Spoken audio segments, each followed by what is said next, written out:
నరసింహారావు గారికి మాజీ ప్రధానికి భారతరత్న ఇవ్వడం తెలుగు వాళ్ళందరూ కూడా చాలా గర్వపడ్డ విషయం. ఆ విషయాలు మనతో చెప్పడానికి ఆయన మనవడైనటువంటి ఎన్వి సుభాష్ ఉన్నారు మనతోటి.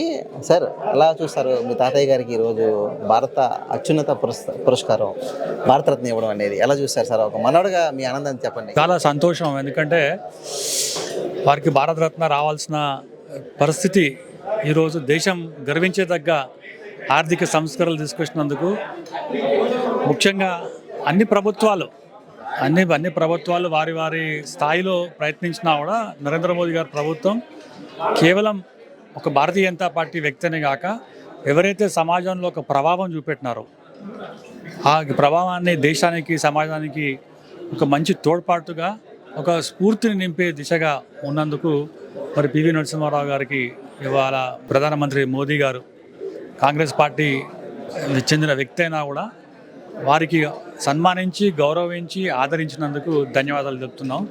అలాగే ఒక కుటుంబ సభ్యుడిగా చాలా గర్వంగా ఉంది, ఎందుకంటే ఇవాళ మనం ఎక్కడ పోయినా కూడా ఒక తెలుగువాడు కూడా ప్రధానమంత్రి కావచ్చు, ఒక తెలుగువాడు కూడా భారతరత్న తీసుకురావచ్చు అనే ఒక స్ఫూర్తిని ఈరోజు అందరూ కూడా ఆహ్వానిస్తున్నారు, ఆనందిస్తున్నారు. అంటే తెలుగువారి తేజస్సు ఇవాళ దేశం అంతా కూడా తెలియడం జరిగినందుకు మరి అందరూ ఏంటంటే గర్వం పడుతున్నారు. వారు వచ్చి మాకు అభినందనలు తెలుపుతుంటే వారికే వచ్చినట్టు భారతరత్న వారికే వచ్చినట్టు అంత గర్వంగా ఫీల్ అవ్వడం నిజంగా చాలా సంతోషంగా ఉంది. సార్, పివి గారి కోసం మాట్లాడితే పివి సంస్కరణలు అంటూ కూడా మాట్లాడతారు. అంటే ఆయన తెచ్చిన రిఫార్మర్స్ కానివ్వండి, ఆయన చేసిన సంస్కరణలు కానివ్వండి, అప్పట్లో ఒక చరిత్రనే మార్చాయి సార్. ఏమనిపిస్తుంటుంది అవన్నీ?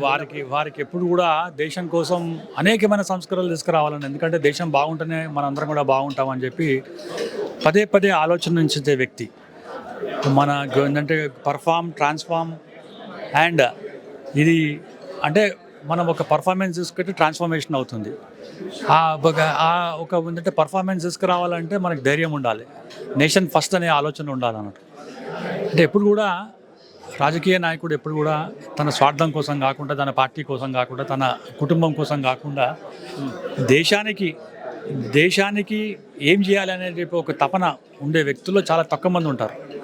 కుటుంబ రాజకీయాలు కానీ లేకుంటే వారసత్వ రాజకీయాలు కానీ అవన్నీ పక్కన పెట్టి ఈ దేశంలో ఉన్న ప్రజలందరూ కూడా నా కుటుంబానికి సంబంధించిన వ్యక్తులు అనే ఒక ఆలోచన విధానాలు ఏవైతే ఉన్నాయో అది చాలా తక్కువ మందితో ఉంటుంది. లాల్ బహదూర్ శాస్త్రి గారి దగ్గర ఉంది, తర్వాత అటల్ బిహారీ వాజ్పేయి గారి దగ్గర ఉంది, పివి నరసింహారావు గారి దగ్గర, నరేంద్ర మోదీ గారి దగ్గర. ఎందుకంటే దేశమంతాకి మా కుటుంబం అనుకుంటారు వాళ్ళు. సో అటువంటి వారిని ఇవాళ స్మరించుకోవడం అనేది చాలా సంతోషమైన విషయం. వారికి నిజంగా ఇవాళ శ్రద్ధాంజలి. ఇవాళ ఇక్కడ వచ్చిన వేదిక పైన ఎంతోమంది వారి గురించి మాట్లాడడం, వారికి సంబంధం లేకపోయినా కూడా మావాడు అని చెప్పి గర్వంగా చెప్పుకునే వ్యక్తులు ఎంతోమంది చూస్తుంటే నిజంగా ఆనందంగా ఉంది. సార్, ముఖ్యంగా పివి గారికి కాంగ్రెస్ వ్యక్తి అయినా బీజేపీ వాళ్ళు ఈరోజు భారతరత్న ఇవ్వడం కొంచెం పొలిటికల్గా కూడా అది పొలిటికల్ స్టాండ్ తీసుకుంది, ఆయనకి కావాలనే ఇచ్చారు. నిజంగా ఆయన తగ్గ గుర్తింపుకి ఈరోజు ఒక అభినందన వచ్చింది అనుకుంటారా సార్? ఇప్పుడు నెవర్ లేట్ దెన్ ఎవర్ అన్నట్టు ఇవాళ వచ్చిన నుంచి మనం ఏంటంటే సంతోషం పడదాం. అది రాజకీయంగా వచ్చిందా, రాజకీయంలో ఓట్ల కోసం వచ్చినాయా అని చెప్పి అది కాదు.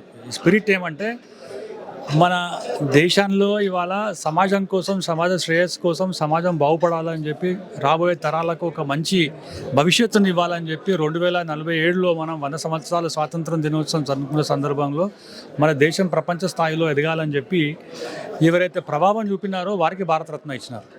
అటువంటి వారిని రాజకీయంతో ముడిపడి కేవలం ఓట్ల కోసం అనేది చెప్పడం చాలా తప్పు.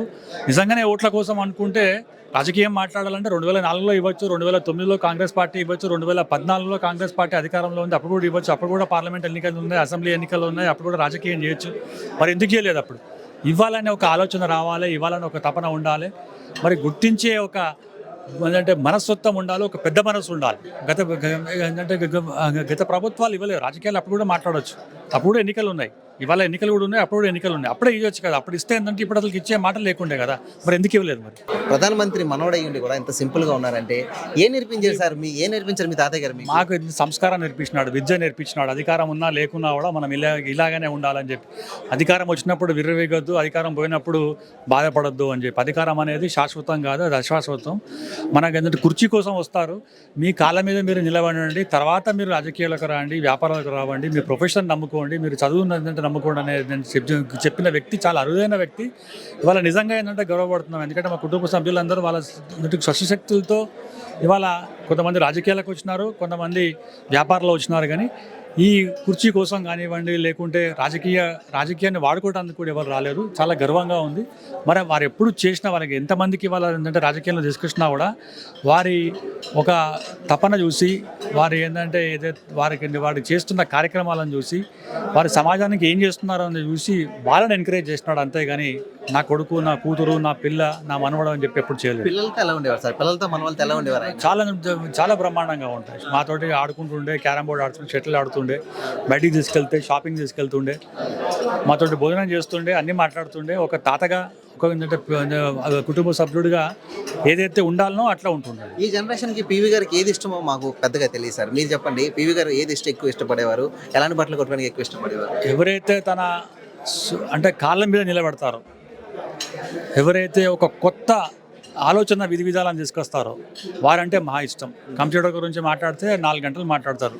అంటే ఈ వ్యక్తికి ఒక నాలెడ్జ్ ఉందా లేదా, నాలెడ్జ్ ఉంటే ఇంకా మనం ఏదైతే నేర్చుకోవాలన్నట్టు. Is a continuous learner. So వారంటే ఇష్టం. అంతే భాషలు నేర్చుకున్నారు కదా సార్, అందులో దాంట్లో వెనకాతలు ఎంత కృషి ఉండాలంటారు?